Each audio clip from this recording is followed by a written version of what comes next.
cheated death once again, and the Mojave wasteland was forever changed. The courier, with the aid of Yes Man, drove both the Legion and the NCR from Hoover Dam, securing New Vegas's independence from both factions.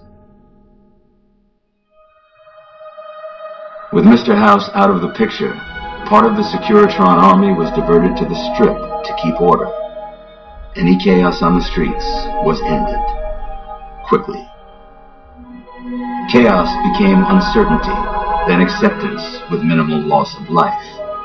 New Vegas assumed its position as an independent power in the Mojave.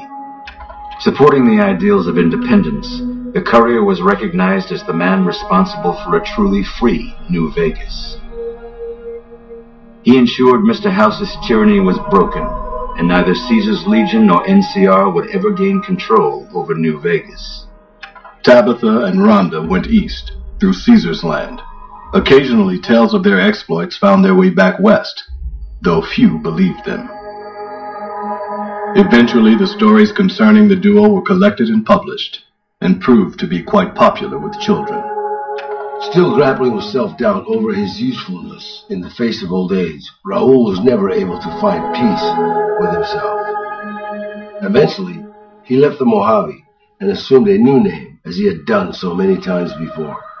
Though the wasteland became anarchic after Hoover Dam, the Boomers' display of power dissuaded fortune seekers from attempting to penetrate Nellis. Hoping to lead the Mojave Brotherhood down a new path, Veronica sought to learn from the thriving cultures of the desert. Absent a firm solution, Veronica's expression of frustration with Brotherhood leadership would lead to her banishment. She ended her days a wandering tinker. Their leaders destroyed by the courier, the fiends scattered throughout the wasteland. Without the organization of Motor Runner, Cook, Violet, and Driver Nephi, they were easy prey. After the courier ensured New Vegas remained free, the followers found that independent Vegas was even more unstable and violent than before. Old Mormon Fort became excessively burdened by the influx of patients, struggling to provide even the most basic of services. With New Vegas's independence formally declared, Goodsprings thrived. More travelers stopped by Goodsprings on their way to and from the Strip, and the locals grew prosperous from the traffic. Cass lived to see the courier bring down 3 armies, and by her count, that was 3 more than she'd expected.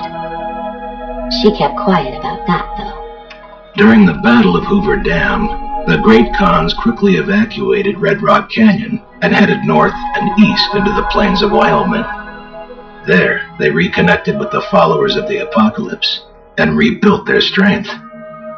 Bolstered by ancient knowledge of governance, economics, and transportation, they carved a mighty empire out of the ruins of the Northwest. Thanks to the courier and Lily, a cure for the Nightkin's schizophrenia was found shortly after Dr. Henry's experiment concluded. Nightkin and other super mutants in the wasteland flocked to Jacobstown, and the town became known as a haven where a mutant could find peace. Lily continued to take her medicine at half doses, and although she remembered her grandchildren, her mind remained muddled and confused. Eventually, she parted ways with the courier and traveled west, seeking the remnants of her past. The Kings retained their control of Freeside, and while they continued to favor the needs of locals, they tolerated the citizens of the defeated NCR. After Ray's brain was transplanted into Rex's cybernetic body, it took Rex some time to adjust to the old scrapyard dog's memories.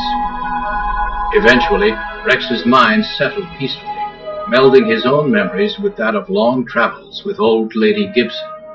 While the destruction of the Repcon rockets appeared to be a boon to the salvagers of Novak, the benefit would never be realized.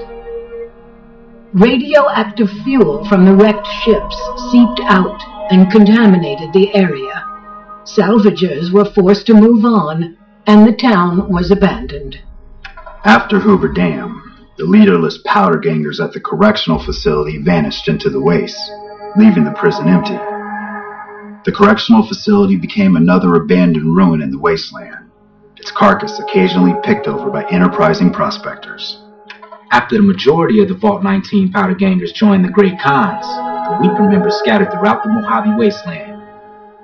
Though a few managed to erase their past, most never survived the journey. Prem Slim proves to be an able-minded, if not able-bodied, sheriff for Prim. And due to his slow speed, some crooks get away without a scratch. But Prim continues to prosper under his watchful, robotic eye.